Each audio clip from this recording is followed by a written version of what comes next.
Now, as you can see, my table is looking way more simpler, and that is because we're getting to the actual deal. First things first, I want you to notice the consistency of this buttercream. Can you see? It's a little bit stretchy, yeah, but it maintains its form. As I've told you, I'm going to be giving you this buttercream recipe totally for free, so you need to be rest assured that you'll be able to have this lovely, nice texture consistency. But here is it. When you make the buttercream from scratch, it will be very, very thick, quite hard and stiff. The only thing you need to do to it is you add in liquid content as you go, which is water. You add in a little bit of water, you mix it in until you get to your desired consistency. Now, the reason why I always advise that is because at times I've noticed that it is better to start with a hard buttercream than tone down with liquid content to your desired consistency rather than having a very, very soft buttercream runny and like very, very watery, and you now looking for icing sugar to add to that buttercream to stiffen it up. Aside from the fact that it's going to waste your time, it would also waste your resources. So hence why you should follow that process. Now, let me now go to the next thing. When you're working on this cupcake business, you will need a piping tip. I've explained that earlier. All you need to do now is you insert this piping tip, you open the bag, then you insert this piping tip into it. Once you insert it into it, you have to cut through. Sorry, you would have to cut through right here to make sure that the spikes are opening up.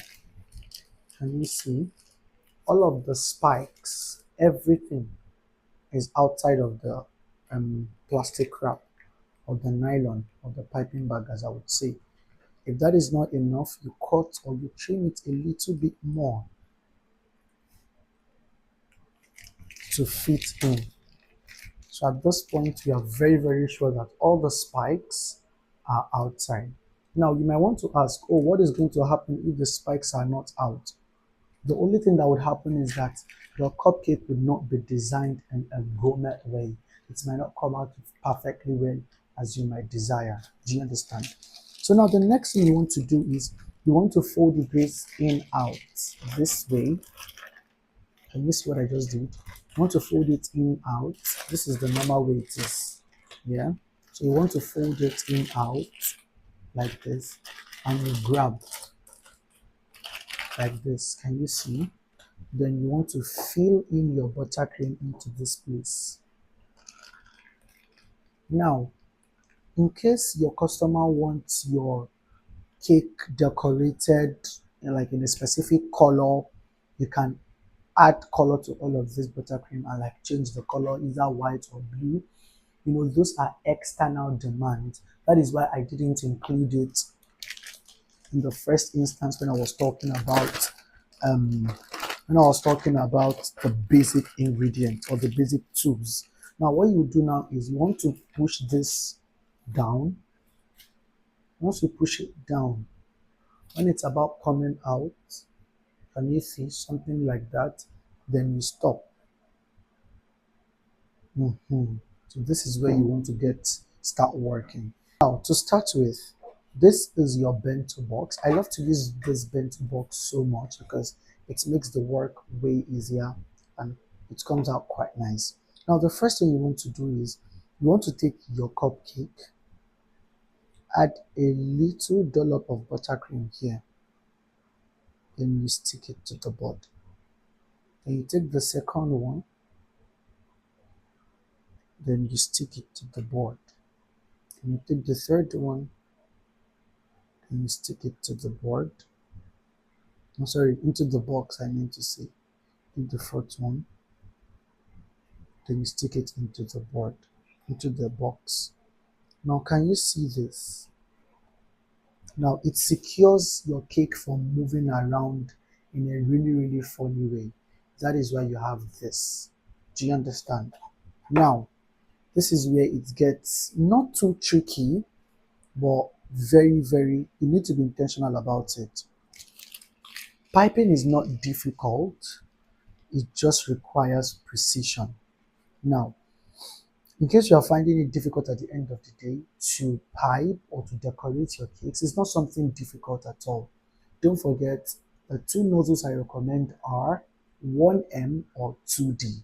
I'm using 2D in this particular class, so it won't be difficult for you at all. Now, you want to start from the middle. You add pressure, don't leave the place. Then you go round, then you pull away. Can you see that? That is how it is meant to be done. Now, you can watch that scene again and again for you to be sure.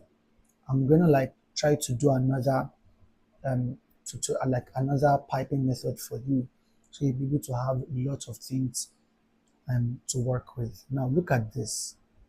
I'm starting from this side now. You put pressure, then you drop. You put pressure, then you drop. Can you see that? That is how you want that to be. Now, let me pipe this again. Let me do something like a rosette, but small one. Can you see? Mhm. Can you see that it's coming out perfectly well? That is how you work on a cupcake.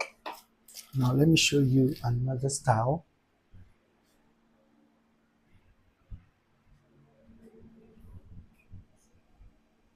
Here, the other one we're starting from here and we did like this, but this one we're starting from here, but we're not doing like this. Rather, you're going this way.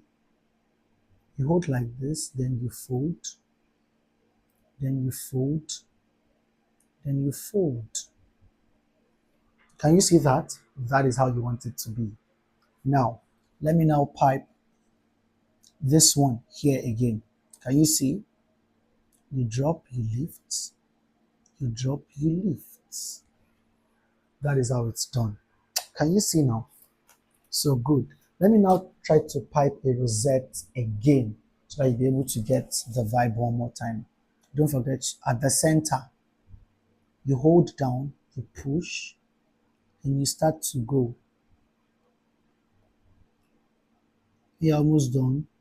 You roll away. Can you see? So look at how gorgeous this is. Now, look at how beautiful and very nice this cake is looking. Don't you love it? I know you love it already.